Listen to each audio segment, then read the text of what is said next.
Apa kabar semuanya? Kabar Injil ya, dan luar biasa. Terima kasih untuk Bapak Ibu Gembala yang sudah izinkan saya menyampaikan firman di tempat ini. Mari kita buka firman Tuhan dalam Yohanes 11 ayat yang 21. Yohanes 11 ayat yang ke-21, satu ayat saja dan mari kita pergi lebih dalam dengan ayat ini. Yohanes 11 ayat 21, maka kata Marta kepada Yesus, Tuhan, sekiranya engkau ada di sini, saudaraku pasti tidak mati. Nanti Bapak Ibu baca dari Yohanes pasal 11 ayat 1 dan seterusnya. Tapi saya coba ambil satu ayat ini keluar.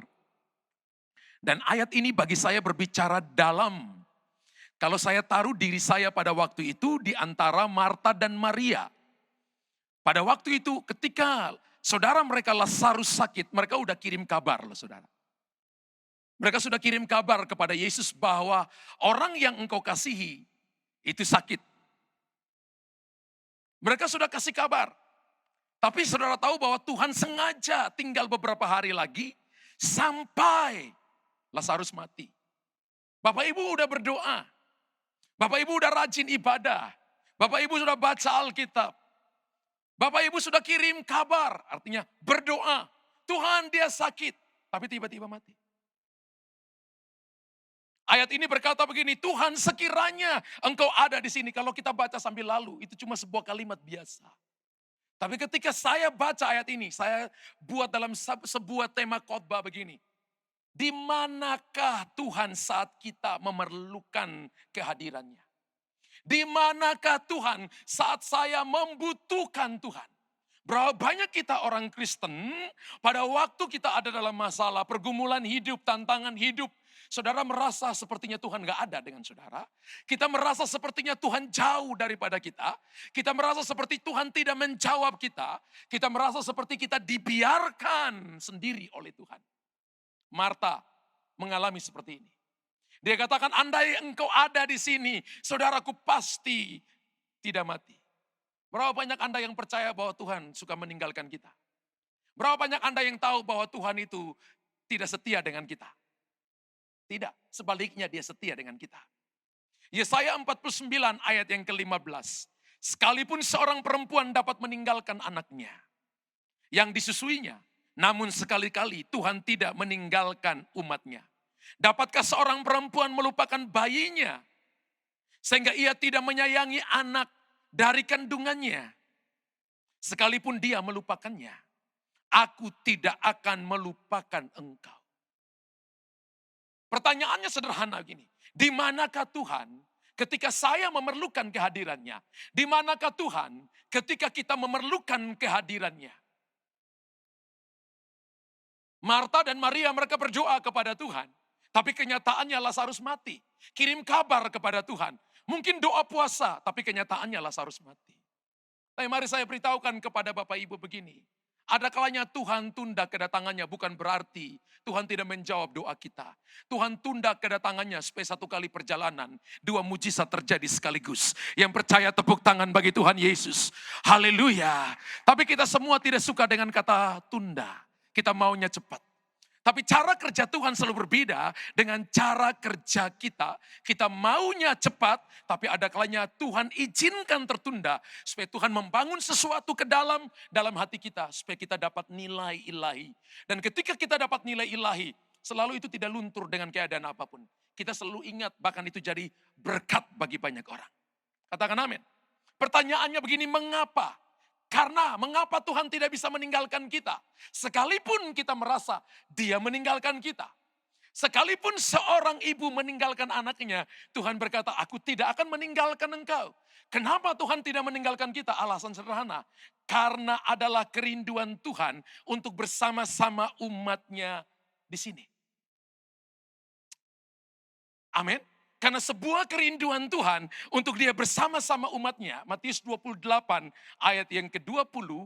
Kalau kita lihat ayatnya dan kita tahu bahwa firman Tuhan sedang berbicara kepada kita. Ya, Tuhan sedang berbicara kepada kita. Dan ajarlah mereka melakukan segala sesuatu yang kuperintahkan kepadamu. Dan ketahuilah, aku menyertai kamu senantiasa, bukan sekali-sekali. Senantiasa, katakan senantiasa. Senantiasa itu artinya terus menerus. Senantiasa itu tidak lihat keadaan. Senantiasa itu apakah keadaan kita baik atau tidak baik. Tuhan itu tidak lihat keadaan kita karena dia adalah Sang Immanuel. Keadaan kita seburuk apapun, keadaan kita sesenang apapun, Tuhan hadir di situ. Senantiasa apa 10 tahun, 20 tahun? Tidak. Alkitab berkata sampai kepada akhir zaman. Dan bersama umatnya dalam kekekalan. Tuhan berkata begini, bukan cuma sekarang, tapi disertai sampai kekekalan. Yohanes 14 ayat 2 dan ayat yang ketiga. Bapak Ibu lihat, Yohanes 14 ayat 2 dan ayat yang ketiga. Di rumah Bapakku banyak tempat tinggal. Jika tidak demikian tentu aku mengatakannya kepadamu. Sebab aku pergi ke situ menyediakan tempat bagimu. Dan apabila aku telah pergi ke situ dan telah menyediakan tempat bagimu, aku akan datang kembali dan membawa kamu ke tempatku. Supaya di tempat di mana aku berada, kamu pun berada. Satu kerinduan dalam hati Tuhan yang paling dalam, yaitu tinggal bersama-sama dengan kita. Bukan cuma sekarang, menyertai kita bukan cuma sekarang, tapi sampai kekekalan. Amin. Jadi kalau ada pertanyaan begini, di manakah Tuhan ketika saya memerlukannya, maka dia ada bersama-sama dengan kita. Amin. Dia ada di tengah-tengah kita. Namun di dalam kehidupan orang beriman, kadangkala Tuhan menyembunyikan dirinya dari kita. Berapa banyak Anda yang merasa sepertinya Tuhan gak jawab doa saudara? Berapa banyak Anda yang bergumul dan rasanya tidak ada jawaban? Berapa banyak Anda yang ketika ada masalah, rasanya orang lain ditolong, kok saya tidak ditolong? Sepertinya Tuhan menyembunyikan. Saya beritahukan kepada Bapak Ibu, sepertinya bukan berarti Tuhan menyembunyikan diri. Tadi saya katakan begini, bahwa proses harus kita jalani supaya ada nilai Tuhan dalam kita. Tantangan perlu kita alami supaya kita tidak dimanjakan, tapi kita menjadi orang yang lebih dewasa dan siap untuk dipercayakan perkara besar. Kita lihat Mazmur 22 ayat yang pertama dan ayat yang kedua. Untuk pemimpin biduan menurut lagu Rusa di Kala Fajar Mazmur Daud. Allahku, Allahku, mengapa engkau meninggalkan aku? Aku berseru, tetapi engkau jauh dan tidak menolong aku. Kalau Bapak Ibu lihat, ini adalah Mazmur Daud. Mazmur itu ada 150 pasal Bapak Ibu. 100 pasal ditulis oleh Daud, 50 pasal ditulis oleh orang lain untuk mengingat tentang Daud. Dan ayat ini, Mazmur 22, ayat yang kedua, ditulis oleh seorang raja yang katanya mendapat perkenanan Tuhan. Seorang raja yang katanya disertai Tuhan. Seorang raja yang katanya mendapatkan perkara-perkara besar, diangkat tinggi dari keluarga biasa menjadi raja atas seluruh Israel. Tapi satu titik, dia pernah berdoa kepada Tuhan, Allahku, Allahku, mengapa engkau meninggalkan aku? Aku berseru tetapi engkau tetap jauh dan tidak menolong aku. Berapa banyak Bapak Ibu yang sedang alami itu? Berapa banyak yang sedang alami? Rasanya dari cara Anda natap saya, semua lagi alami itu. Tapi mari hari ini Bapak Ibu, ada Tuhan bersama-sama dengan kita. Seperti apa kata Maria, sekiranya engkau ada di sini saudaraku tidak mati. Apakah benar begitu? Tuhan kita omnipresence. Dia ada di mana-mana. Lalu bagaimana kita tahu bahwa ada Tuhan bersama-sama dengan kita? Di manakah kita bisa tahu kehadiran Tuhan bersama-sama dengan kita? Ingat yang pertama, kita simak beberapa jawaban ini. Yang pertama, Tuhan Yesus ada pada iman kita. Ketika kita katakan I believe, saya percaya, Tuhan ada di situ. Ketika Anda berkata bahwa aku percaya kepada Tuhan, sekalipun keadaan belum berubah, situasi belum berubah, maka di situ Tuhan hadir. Tuhan hadir itu pada iman orang percaya. Apa itu iman, saudara? Iman itu bahasa Yunaninya adalah pistis. Pistis itu artinya seperti kalau ada sebuah balok yang melintang di sini, kemudian saya bergantung pada balok itu, dua-dua tangan saya bergantung di situ, maka dasarnya harus 0. Kaki saya tidak boleh jinjit, tapi saya bergantung di bawahnya 0, artinya di bawah itu jurang. Kalau di bawah itu jurang, maka hanya orang bodoh yang lepaskan tangan dari balok itu. Nah, kita ikut Tuhan disuruh percaya seperti itu. Bergantung sepenuhnya kepada Tuhan. Hebatnya lagi kalau bergantung kepada Tuhan, bukan cuma kita yang bergantung, tapi Tuhan yang pegang tangan kita.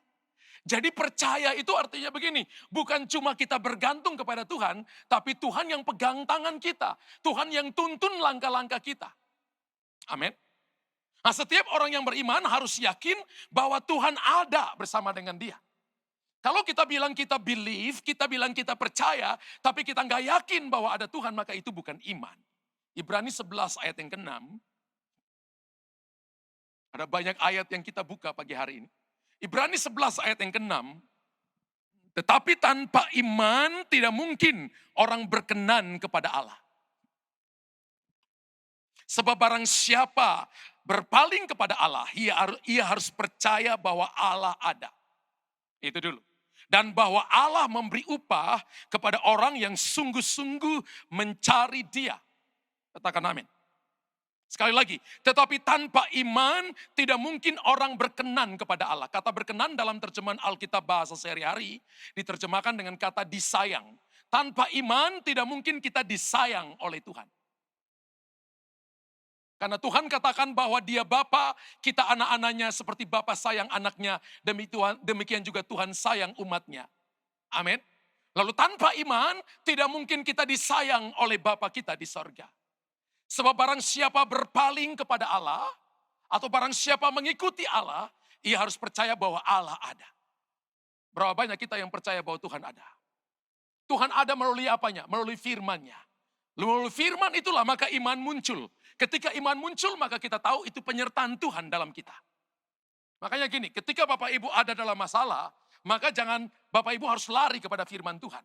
Harus ada firman yang jadi guidance kita. Harus ada firman yang jadi tempat di mana Bapak Ibu bergantung. Karena ketika kita bergantung kepada firman, itu yang tolong kita di tengah-tengah masa sulit. Amin. Kedudukan, semua yang kita punya, harta yang kita punya, nggak akan bisa nolong kita di masa-masa itu. Yang bisa nolong kita di masa-masa ketika kita lagi diproses, hanya firman karena itu akan menguatkan kita. Marta dan Maria kehilangan Lazarus, padahal mereka sudah berseru kepada Tuhan. Bagi Marta dan Maria, dalam menghadapi setiap masalah, hal pertama yang mereka ingat adalah Yesus. Makanya ayat yang ke-11 dari ayat yang ketiga, dari Yohanes 11 ayat yang ketiga, mereka kirim kabar. Ketika Lazarus sakit, mereka kirim kabar. Yang mereka ingat pertama itu Yesus. Dan Lazarus yang sakit itu adalah saudaranya. Kedua perempuan itu mengirim kabar kepada Yesus. Tuhan, dia yang kau kasihi sakit. Ketika ada masalah, hal yang pertama kali dengar itu harus Tuhan lebih dulu. Lapor ke Tuhan. Tadi pagi saya bicara tentang iman, ya. Bagaimana iman timbul, ya. Bagaimana kita mempraktekkan iman. Tapi iman kita juga bisa tahu ketika iman ada, maka Tuhan ada bersama dengan kita. Ketika Lazarus sakit, maka mereka kirim kabar, mereka ingat tentang Yesus, mereka kirim kabar kepada Yesus. Haleluya. Tuhan Yesus bertanya, adakah iman pada mereka? Nanti ketika Tuhan Yesus datang ayat 25, dari Yohanes 11 ayat 25, Yesus tanya, adakah iman padamu? Jawab Yesus, akulah kebangkitan dan hidup. Barang siapa percaya kepadaku, ia akan hidup walaupun ia sudah mati. Jadi iman itu mengerjakan hal yang melampaui apa yang bisa kita hidupi sekarang. Karena iman mengerjakan sampai kita mati. Katakan amin. Makanya kalau orang kehilangan iman, dia kehilangan banyak hal dalam hidup ini. Amin. Tadi pagi saya pakai sebuah kalimat sederhana. Orang gak punya iman, dia miskin di hadapan kerajaan Allah. Di dalam kerajaan Allah, karena di hadapan Tuhan, iman itu mata uang dalam kerajaan Allah. Katakan amin. Lalu Alkitab berkata begini, barang siapa percaya kepadaku, ia akan hidup walaupun ia sudah mati. Iman Abraham boleh mati, tapi dia hidup bersama dengan Tuhan di sorga. Haleluya. Makanya kalau orang gak punya iman, maka hidup ini terlalu berbahaya kalau hidup tanpa iman. Kasih tahu kiri kanan, hidup ini terlalu berbahaya kalau tanpa iman. Mari latih. Apakah iman itu langsung harus jadi? Tidak. Bapak Ibu latih. Ketika ada masalah, ketika ada persoalan, ketika ada tantangan, latih. Tuhan ada pada iman kita. Ketika Bapak Ibu di depan cermin dan Bapak Ibu katakan, aku percaya ada Tuhan bersama-sama dengan aku. Itu iman. Ketika ada iman, Tuhan ada di situ. Yang kedua, di manakah Tuhan ketika kita memerlukan kehadirannya? Ia ada pada kerelaan kita memuliakan Dia. Tuhan ada pada kerelaan kita memuliakan Dia. Coba kita lihat Yohanes 11 ayat yang keempat. Ketika Yesus mendengar kabar itu, ia berkata, penyakit itu tidak akan membawa kematian, tetapi akan menyatakan kemuliaan Allah. Sebab oleh penyakit itu, anak Allah akan dimuliakan. Wow. Menurut Bapak Ibu, apakah orang benar bisa sakit? Menurut Bapak Ibu, apa orang benar bisa bangkrut? Saya nggak dengar suara yang kencang. Menurut Bapak Ibu, apakah orang benar bisa punya masalah? Menurut Bapak Ibu, apakah seseorang kalau doa sungguh-sungguh, mengasihi Tuhan sungguh-sungguh, takut Tuhan sungguh-sungguh, menurut Bapak Ibu, apa ada masalah atau tidak ada masalah? Tambah banyak atau tambah sedikit? Sebenarnya saya nggak perlu khotbah Pak Tim. Jemaat sudah hebat semua. Nah, yang saya beritahukan ini kepada Bapak Ibu begini. Bahwa ketika kita ngerti tentang ini, ketika kita percaya begini, bahwa dalam penyakit pun anak Allah akan dimuliakan, ini adalah kerelaan kita memuliakan Dia. Maka kita akan lihat Tuhan di situ. Baru 1 minggu yang lalu, anak perempuan saya yang paling kecil itu, saya ingat hari Sabtu, tanggal 2. Tanggal 1. Minggu itu tanggal 2. Betul ya, Minggu tanggal 2. Dia bangun pagi, dia mau pelayanan jadi singers di depan. Terus dia ke saya, dia bilang, Papa, tangan kiri saya ini gak bisa gerak, Papa. Kepala saya sakit. Terus saya seperti panas. Terus saya raba dahinya tuh panas sekali. Tapi dia pagi singers tetap. Saya khotbah, dia singers, tapi waktu turun dia bilang ke mamanya, rasa mual. Kemudian mereka pulang lebih dulu, tidak ibadah lanjut. Pulang lebih dulu, terus saya selesai khotbah, saya pulang, saya rasa panas sekali. Taruh tangan di atas dahi anak perempuan saya, panas sekali. Kemudian besok malamnya kita lagi doa puasa 10 hari. Besok malamnya itu doa sama-sama jemaat, waktu saya pulang, istri saya bilang, ambil anakmu ke rumah sakit. Ketika kita bawa ke rumah sakit, langsung masuk jam 10, jam setengah 11 malam, diambil darahnya 2 jam kemudian keluar, ternyata trombositnya turun jadi 100.000. Dan hasilnya kena DBD. Panas, mual, bahkan maaf sampai muntah. Ya, jarang kita lihat, dalam anugerah jarang kita lihat, saya lihat anak-anak saya sakit. Tapi hari itu sakit. Kemudian besoknya, trombositnya turun menjadi 59.000. Besoknya turun menjadi 24.000, istri saya takut. Kemudian hari kelima itu naik 2.000 jadi 26.000. Hari ke-6 turun lagi jadi 20.000. Istri saya takut. Dia berdoa sampai saya lihat tangannya gemetar. Terus saya di samping tempat tidur Bapak Ibu, kita masuk rumah sakit Siloam, itu di kamarnya VIP tapi tidak dikasih tempat tidur saudara. Dikasih cuma matras 1. Nah anak saya mau papa dan mamanya ada di situ. Jadi malam-malam kita berdua minta spray dari suster, lalu kita berdua saya tidur menghadap kanan, istri saya di belakang atau dia sana, lalu saya pelukan sampai pagi kita berdua. Adakahnya nggak bisa tidur juga. Jadi saya pikir itu kemesraan yang luar biasa. Tidur di atas matras tapi bisa tidur. Ya. Dan malam-malam itu panas, kami nggak bisa tidur saudara. Nggak bisa tidur, turun. Istri saya gemetar, lalu saya peluk istri saya dan saya katakan begini. Justru ini saat terbaik untuk kita mengucap syukur dan setuju dengan apa yang Tuhan lakukan. Bahwa semua yang Tuhan lakukan itu baik adanya. Apa kita kurang berdoa? Tidak. Apa kita tidak puasa? Sekarang lagi masa puasa. Setan bilang untuk saya begini, kamu puasa pun kamu diserang, kamu begini pun kamu diserang, kamu gini. Pokoknya diintimidasi banyak hal. Saya berdiri dan saya katakan begini, kamu salah intimidasi orang setan.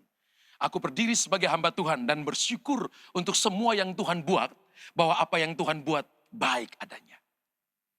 Bapak Ibu tahu, ketika besok, sekalipun itu ada minum obat, ada fufang, dan sebagainya itu diminum, saudara.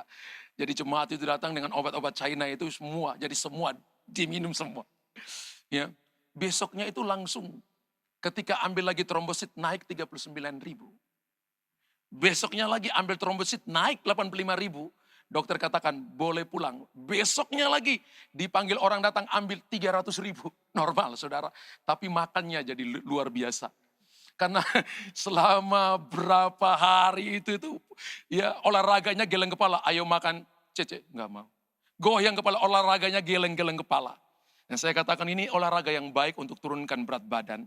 Sebab perempuan itu hobinya adalah mau langsing, hobinya langsing tapi hobinya makan. Ya, kerinduannya langsing tapi hobinya makan. Jadi caranya adalah bagaimana menurunkan berat badan adalah menggeleng-gelengkan kepala.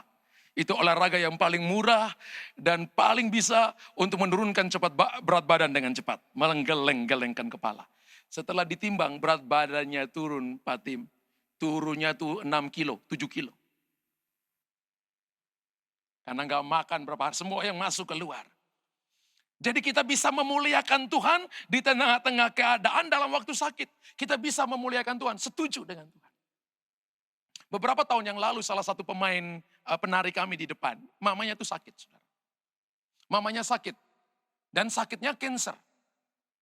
Kemudian dia katakan kepada saya, Pak Gembala, boleh nggak doain mama? Saya bilang boleh, janjian waktu saya pergi doain. Ketika saya sampai ke rumahnya, saya kaget. Karena mamanya itu seperti rangka. Kulit bungkus tulang, saudara. Maaf, matanya itu udah seperti mau keluar dari kelopak matanya. Waktu saya lihat ibu ini, saya katakan, wow. Tapi malamnya tuh saya berdoa, saudara. Dikasih namanya saya berdoa. Ketika saya berdoa, Tuhan kasih saya penglihatan. Ada lintah yang besar, lintah raksasa itu di samping kanan badannya, melilit di sebelah kanan badannya. Lalu saya tanya Roh Kudus, ini apa? Lalu Roh Kudus kasih saya firman Tuhan di Amsal 30 ayat 15. Saya buka Amsal 30 ayat 15, ayatnya itu lucu. Si lintah mempunyai 2 anak, namanya untukku. Ya. Biasanya kalau Bapak Ibu punya anak namanya satunya beda. Yang pertama Meiling, yang kedua Ling. Kan gitu, saudara. Kan begitu, nggak mungkin namanya sama, nggak mungkin. Ini namanya untukku. Lalu Roh Kudus bicara untuk saya. Binatang ini adalah binatang yang paling mementingkan diri sendiri. Kalau dia lengket di badan seseorang, dia nggak bisa lepas. Perutnya udah kembung, dia udah penuh sesak, nggak bisa lepas. Lalu Tuhan bicara gini, ibu ini sedang semuanya lari self-confidence. Larinya untuk diri sendiri. Wow, itu hari pertama, saya belum kenal, belum ketemu orangnya, belum tahu juga di daerah mana. Ketika saya datang, ibunya bilang, ini Pak Pendeta, tadi malam darah keluar begitu banyak. Dan maaf Pak Pendeta, payudara kanan saya ini sudah diangkat, sudah dipotong. Darah begitu banyak. Lalu saya cerita penglihatan saya tadi malam waktu saya berdoa kepada ibunya. Lalu saya bilang ini, ibu, selama ini ibu mementingkan diri. Ibu sakit hati dengan seseorang. Ibu marah dengan seseorang. Dia tarik napas terus dia nangis besar-besar. Dia nangis dengan kencang, saudara. Ternyata iya. Akhirnya lari mementingkan diri sendiri. Tapi Tuhan bilang kalau ibu kembali kepada Tuhan, maka ibu dipulihkan. Lalu penglihatan yang malam itu Roh Kudus kasih tahu kepada saya, binatang ini hanya dapat dilepaskan dengan 2 hal. Pertama adalah dengan api dan yang kedua dengan garam. Lalu Roh Kudus beritahu kepada saya juga, bukankah aku garam dunia dan terang dunia? Bicara firman kepada orang itu. Sampaikan saja firman, jangan yang lain. Jadi saya sampaikan firman 2 jam kepada ibu itu. Saya ngomong firman 2 jam. Jam 7 sampai jam 9 malam. Mau jam 10 malam saya pamit pulang. Saya janji besok saya datang lagi kepada ibu.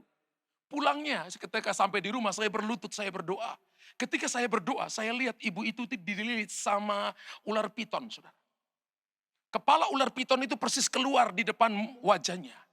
Lalu Tuhan kasih tahu kepada saya, kasih tahu kepada ibu itu, jangan dia tertipu dengan makhluk ini. Percaya saja kepada firman yang sudah aku sampaikan kepada dia.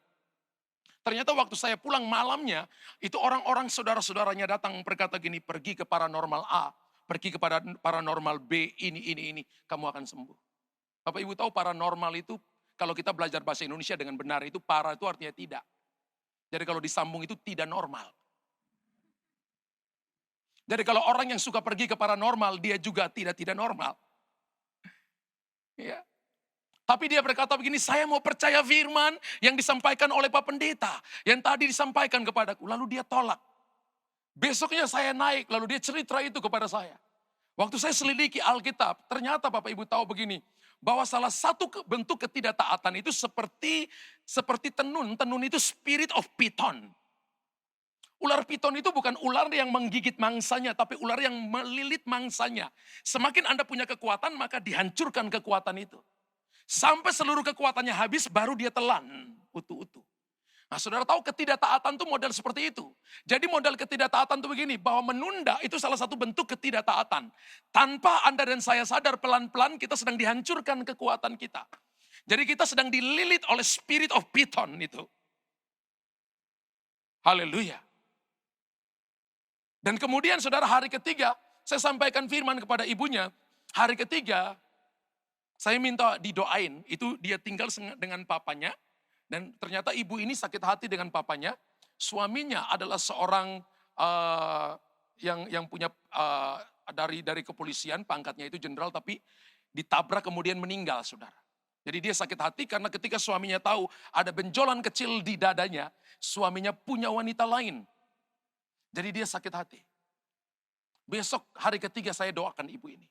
Saya minta supaya ibu ini, saya bicara tentang pengampunan, lalu minta untuk dia mengampuni suaminya. Dia katakan suami saya sudah meninggal, tapi dia ngampuni. Waktu saya lihat dia ngampuni, itu beratnya itu, rasanya sesaknya keluar dari bagian kanan ini.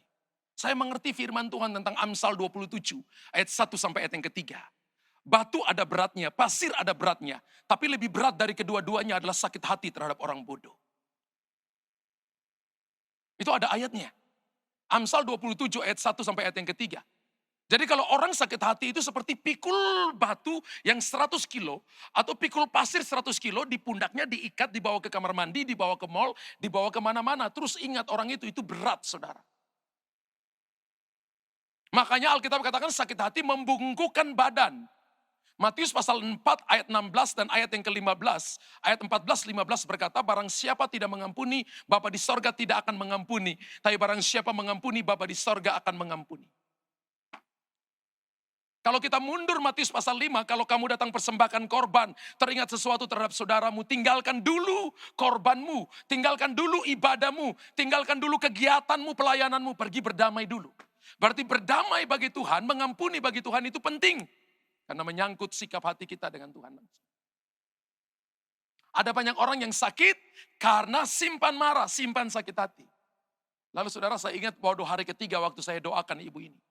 Ketika dia mengampuni saudara, saya ingat itu ibunya duduk di kursi. Kemudian saya doakan, itu karena sudah dioperasi, tangannya udah nggak bisa gini, udah nggak bisa begini, maaf, rambutnya itu sudah rontok dan kepalanya mulai botak, saudara. Dia sudah nggak bisa begini, 1 tahun nggak bisa lihat wajahnya di cerminnya. Di cermin. Dia udah nggak bisa begini. Dia udah nggak bisa putar tangan seperti ini. Nah, ketika didoain dan saya lihat Roh Kudus ketika turun menjamah ibu ini, dia dari kursi tiba-tiba dia lompat berdiri karena dia rasa seperti kursi itu ada begitu banyak duri.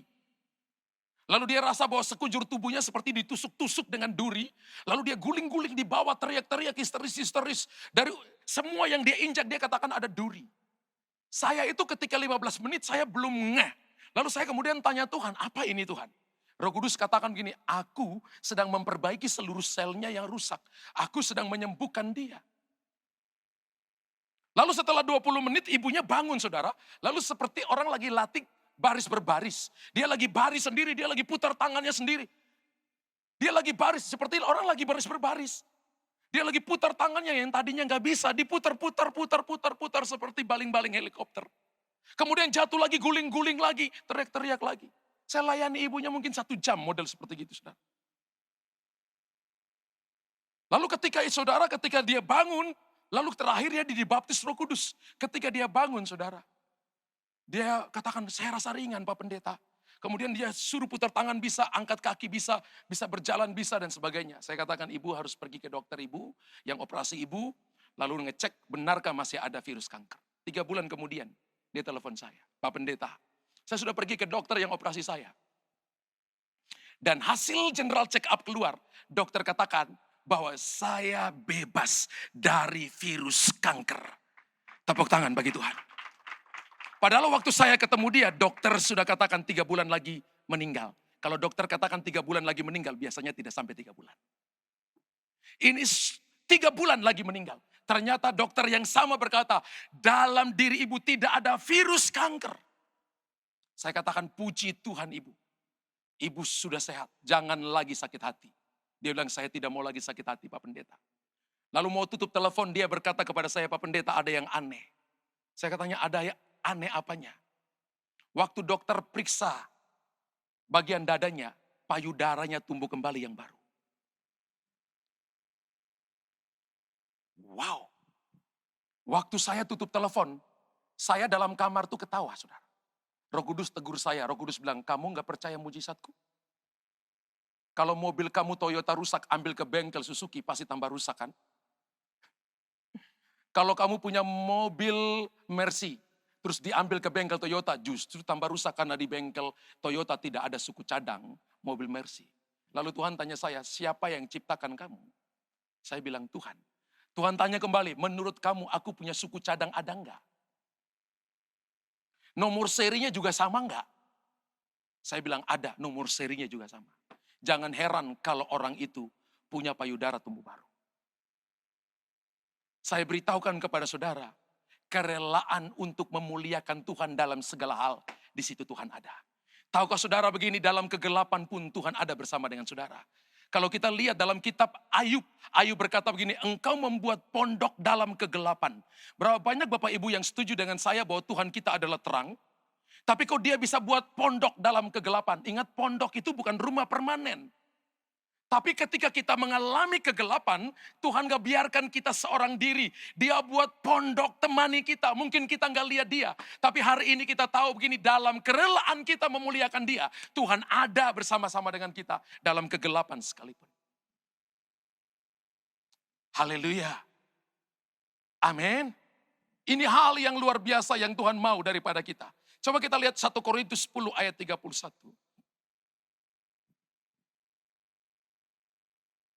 Semua yang kita minta harus memuliakan Tuhan. Semua yang kita minta, apapun yang kita doakan harus memuliakan Tuhan. Aku menjawab, jika engkau makan atau jika engkau minum, atau jika engkau melakukan sesuatu yang lain, lakukanlah semuanya itu. Untuk apa? Bahkan sampai makan dan minum pun harus lakukan untuk kemuliaan Allah. Banyak kali kita pikir itu hal biasa, masa sih makan minum saja mesti memuliakan Tuhan? Rasul Paulus mengajarkan jemaat di Korintus, dalam makan minum pun apa saja yang kamu lakukan, muliakan Tuhan. Hal yang ketiga, di manakah Tuhan ketika kita memerlukan Dia? Ia ada pada kesehatan kita. Ia ada pada keunitian kita. Jadi ketika suami istri sepakat, Tuhan ada di situ. Amin. Ketika satunya tidak sepakat, jangan ambil putuskan apapun. Karena kita tahu Tuhan gak ada di situ. Ada banyak celah di situ. Tapi ketika kita sepakat, kita tahu bahwa Tuhan ada di situ. Alkitab berkata 1 orang mengalahkan 1000, 2 orang mengalahkan 10.000. Kekuatan sepakat itu 10:1. Berarti daya dorong daripada orang sepakat itu lebih besar daripada kita berjalan sendiri. Daya untuk melakukan banyak hal, hasilnya lebih banyak, hasilnya lebih akurat daripada kita lakukan sendiri adalah ketika kita sepakat atau unity. Dan sepakat pun juga akan membuat kita ada di dalam proteksinya Tuhan. Katakan proteksinya Tuhan. Nah, kesehatan adalah dasar dari kehadirannya. Katakan amin. Kita lihat Matius 18 ayat 20. Tuhan berkata, sebab di mana 2 atau 3 orang berkumpul dalam namaku, di situ aku ada di tengah-tengah mereka. Kita sudah lebih dari 2 ya. Kalau 2 ini suami istri. Betul? Ukuran paling minim sekali itu suami istri. Dikatakan begini, bahwa sebab di mana 2 atau 3, berarti tambah anak. Ya. Orang berkumpul dalam namaku, di situ aku ada di tengah-tengah mereka. Bagaimana kita bisa tahu kehadiran Tuhan? Ketika kita di dalam kesehatian, keunitian, berkumpul bersama-sama, maka kita tahu Tuhan ada bersama-sama kita. Karena itu kita nggak bisa ganti keunitian ini dengan apapun. Ini jadi harga mati. Karena kehadiran Tuhan ada bersama-sama umatnya ketika mereka unity. Bahkan berkatnya diperintahkan ketika mereka unity. Katakan amin.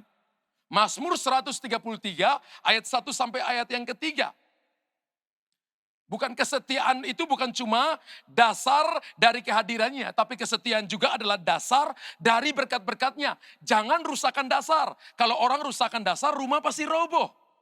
Bangunan pasti roboh. Haleluya. Nyanyian Syiara Daud, sungguh alangkah baik dan indahnya apabila kamu saudara-saudara diam bersama dengan rukun. Kata rukun dalam King James-nya dipakai kata unity. Seperti minyak yang baik yang di atas kepala meleleh ke janggut. Kalau nggak ada janggut berarti lompat. Terjadi percepatan. Yang meleleh ke janggut Harun dan ke leher jubahnya. Lalu dikatakan seperti embun gunung Hermon yang turun ke atas gunung-gunung Sion. Sebab kesinilah. Kesanalah. Tuhan memerintahkan apa? Berkat, kehidupan untuk selama-lamanya. Bukan 10 tahun, 20 tahun Tuhan capek. Tapi kesehatan adalah dasar dari berkat-berkatnya. Tahukah saudara gini, ada begitu banyak orang, mereka menganggap remeh ini. Sehingga ada begitu banyak penyusup. Penyusup mungkin bukan manusia, bukan pencuri. Tapi roh-roh jahat. Yang susupi masuk dalam kehidupan orang beriman. Kenapa? Karena tidak ada unity. Yang unity itu seperti pagar tembok Bapak Ibu. Seperti pagar tembok. Bisakah saya minta ada 5 orang bantu saya Bapak-Bapak? Yang laki-laki bisa bantu saya di sini. Saya mau berikan ilustrasi teman-teman aja yang di sebelah kanan saya. Mari. 5.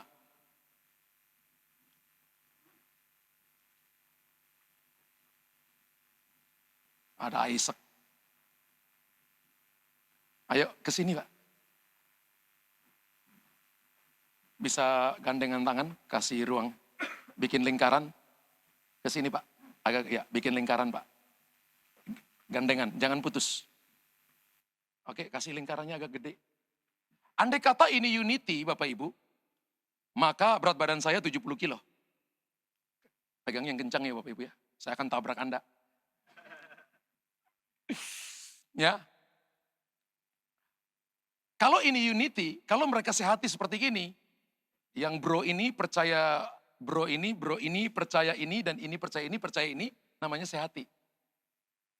Bayangkan kalau dia nggak percaya, pegang tangan tapi asal-asalan. Kapan saja dia mau lepas, dia lepas. Tapi kalau yang namanya unity, apapun yang terjadi, kita tetap bersama. Jelas Bapak Ibu? Misalnya mereka tetap bersama, dan ada musuh dari luar yang mencoba untuk menembusi mereka. Misalnya ini pagar semua, ini tembok semua, ketika unity ada perlindungan. Ketika misalnya saya mau nerobos, nggak bisa. Tidak akan terterobos. Penyusup masuk melalui apapun nggak bisa terterobos. Di dalam ini ada berkat. Di dalam ini ada semuanya yang Tuhan sediakan. Gak bisa, keluarga, pekerjaan, semua ada di dalam sini. Karena unity, maka itu dijaga. Ini dijaga, gak bisa terterobos.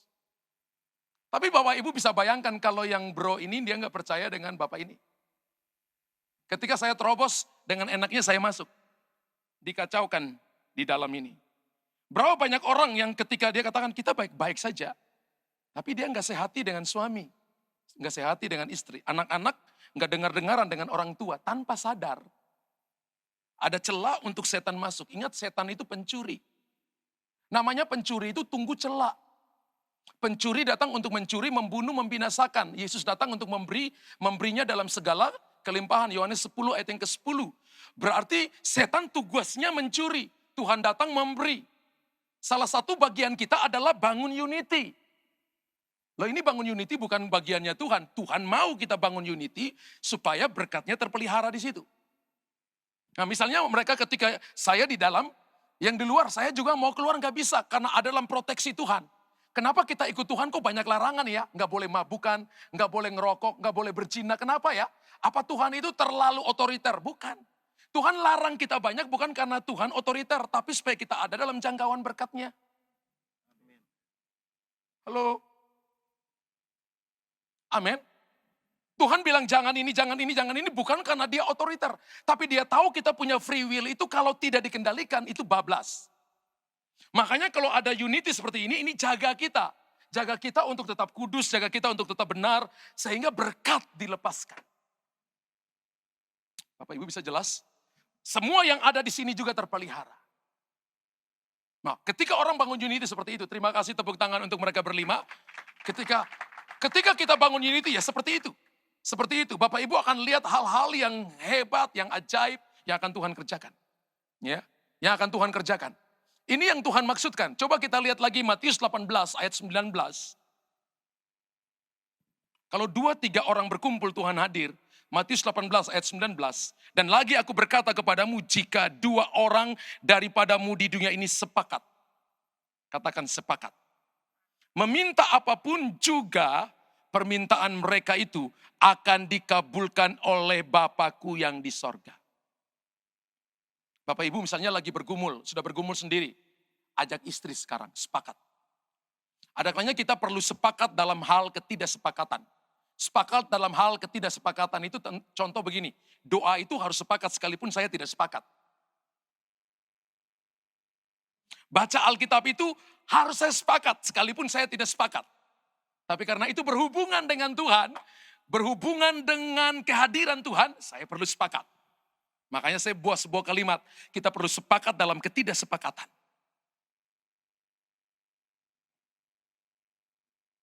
Haleluya. Kita perlu sepakat dalam ketidaksepakatan, dalam hal yang mana? Yang berhubungan dengan Tuhan. Kita perlu sepakat. Alkitab katakan ini, jika 2 orang daripadamu di dunia sepakat meminta apapun juga, permintaan mereka itu akan dikabulkan oleh Bapakku yang di sorga. Haleluya. Saya ingat istri saya temanin seorang ibu, suaminya itu pergi tinggalkan dia. Suaminya itu udah sampai di pengadilan untuk bikin surat cerai, sepihak. Istrinya itu datang nangis-nangis di gereja. Istri saya kasih tahu ke saya karena itu perempuan, istri saya yang tanggulangi. Terus istri saya katakan gini, saya ajak dia untuk puasa sama-sama, sepakat berdoa supaya suaminya kembali. Itu suaminya udah pergi, Bapak Ibu mungkin sudah hampir 3 tahun, gak pernah pulang rumah. Dan dalam 1 minggu ketika mereka doa puasa itu, tiba-tiba suaminya pulang. Suaminya pulang jadi baik. 3 bulan pulang ke rumah, jadi baik. Dan Bapak Ibu tahu, ketika mereka pulang jadi baik, suaminya bilang begini, saya gak jadi ceraikan kamu. Saya akan tarik lagi surat yang saya sudah masukin ke pengadilan. Saya akan kembali dengan kamu. Kemudian setelah 3 bulan pulang, tiba-tiba istrinya pergi ke tempat usahanya, pulang, suaminya udah gak ada. Suaminya pergi gak ada kabar, 6 bulan gak ada kabar. Datang nangis lagi dengan istri saya. Kemudian mereka berdoa lagi. Satu saat sudah lama gak lihat, tiba-tiba datang ke gereja. Istrinya gandeng suaminya. Datang ke gereja. Lalu suaminya bilang begini, Pak Gembala, saya mau baptis dan mau diteguhkan pernikahannya. Tepuk tangan bagi Tuhan. Ada kalanya cara kerja Tuhan itu di luar daripada yang kita pikirkan. Tapi ketika misalnya suami istri nggak bisa sepakat lagi, sepakat dengan hamba-hamba Tuhan. Sepakat dengan gembala kul saudara. Sepakat dengan orang-orang yang betul-betul yang berdoa kepada saudara. Maka lihat hasilnya luar biasa. Amin. Maka kita akan melihat terobosan besar terjadi dalam hidup saudara. Singkirkanlah hal-hal yang menghambat kesehatan. Singkirkan karena tidak berguna itu. Tapi bangun kesehatan dengan sungguh-sungguh, lihat hasil luar biasa. Yang terakhir adalah Tuhan ada, di mana Tuhan hadir bersama dengan kita. Ia ada pada hati yang hancur. Kalau yang pertama dia ada pada iman kita, dia ada pada kerelaan kita, dia ada pada kesehatan kita. Dan yang ketiga, ia ada pada hati yang hancur. Coba kita lihat Yohanes pasal 11 ayat 3 dan 34. Ketika Yesus melihat Maria menangis dan juga orang-orang Yahudi yang datang bersama-sama dia, maka masgullah hatinya. Ia sangat terharu dan berkata, di manakah dia kamu baringkan? Sudah mati 4 hari, sudah berbau. Tuhan dikatakan, mari dan lihatlah. Ayat 33, 34, ayat 33 dulu ketika Yesus melihat Maria menangis dan juga orang-orang Yahudi yang datang bersama-sama dia. Maka masgulah hatinya. Ayat 34, ia sangat terharu dan berkata, di manakah dia kamu baringkan? Jawab mereka, Tuhan, mari dan lihatlah. Allah itu berdiam di atas hati yang hancur. Kapan Tuhan bertindak? Ketika Maria menangis. Ketika Maria menangis, ada 2 pribadi. Satu pilih di kaki Yesus, satu sibuk melayanan. Satu sibuk melayani di kaki Yesus, satu sibuk melayani pekerjaannya. Dua-duanya penting, ya. Tapi semua harus dari kaki Tuhan. Amin. Tidak boleh kita ganti pelayanan dengan saya sudah melayani, jadi saya nggak perlu duduk di kaki Tuhan. Nggak bisa. Semua harus datang dari kaki Tuhan. Karena itu panggilan, pilihan yang terbaik. Bagian yang terbaik yang tidak akan pernah diambil dari kita. Ketika Maria menangis, maka masgullah hati Yesus. Padahal sudah terlambat. Orang mati itu sudah hands up. Nggak mungkin. Nggak mungkin bagi Maria dan Marta. Nggak mungkin Lazarus dibangkitkan. Tapi bagi Tuhan tidak ada yang mustahil. Kalau bagi Tuhan tidak ada yang mustahil, bagi orang yang percaya juga tidak ada yang mustahil. Mazmur 51 ayat 17. Terjemahan di situ kelihatan 19. Korban sembelihan kepada Allah ialah jiwa yang hancur, hati yang patah dan remuk tidak akan kau pandang hina ya Allah. Jadi kalau Bapak Ibu hati lagi hancur, hati lagi remuk, Bapak Ibu lagi nangis, Bapak Ibu lagi bergumul, jangan malu. Tuhan hadir di tengah-tengah hati yang hancur. Amin. Ingat bahwa saya ingat waktu saya kecil, papa saya ajarin saya, laki-laki nggak boleh nangis. Ketika saya bertobat, saya pikir itu tidak alkitabiah. Kenapa kalau Anda nggak nangis, tidak ditampung di sorga? Air mata kita ditampung dalam cawan di sorga. Haleluya. Anak perempuan saya bilang, saya nggak pernah lihat papa nangis. Saya bilang, kamu lihat papa nangis ketika papa sendiri. Papa nangis, doa sendiri nangis. Hati yang hancur karena mengerti, hati yang hancur Tuhan hadir di situ. Kemarin itu ada satu keluarga datang kepada kami. Dan mereka nangis, saudara. Suami istri nangis. Suaminya kerja di sebuah bank, istrinya adalah master hukum. Dan istrinya beberapa bulan yang lalu itu masuk rumah sakit lama sekali. Dan dia didiagnosa begitu banyak penyakit. Mereka datang kepada kami dan mereka nangis. Mereka bilang, Pak Pendeta, ada banyak hal yang kami alami, kami tidak tahu apa. Saya katakan begini, ketika kita ngaku, ketika kita jujur, Tuhan itu ngampuni dosa kita. Ketika kita datang bicara dengan jujur, lalu mereka mulai cerita kehidupan mereka. Saudara, hari itu juga ketika mereka didoakan, kemudian mereka mengaku semua kesalahan-kesalahan mereka, lalu mereka dipulihkan. Hari ini hidup mereka dipulihkan oleh Tuhan. Hari ini keadaan mereka dipulihkan oleh Tuhan. Kesehatannya kemarin saya dengar, periksa kembali, ditemukan. Yang kemarin katanya itu problemnya adalah mau sampai kanker hati, saudara. Ternyata waktu diperiksa kembali hatinya baik-baik, hatinya seperti hati yang baru. Saya percaya firman Tuhan Yesaya 36 ayat 26, ayat 24, 25, 26. Aku memberikan kepadamu hati yang baru dan roh yang baru dalam batinmu. Ketika kita serahkan hati kita yang sudah babak belur ke dalam tangan Tuhan, maka Tuhan berikan kepada kita hati yang baru. Hati yang baru ini apa? Supaya memuji Tuhan, supaya menyembah Tuhan. Gereja ini waktunya, kalau ada yang sedang bertanya di manakah Tuhan, maka dia ada pada iman kita. Di manakah Tuhan? Dia ada pada kerelaan hati kita. Di manakah Tuhan? Dia ada pada kesehatan kita. Di manakah Tuhan? Dia ada pada hati yang hancur. Tuhan memberkati saudara.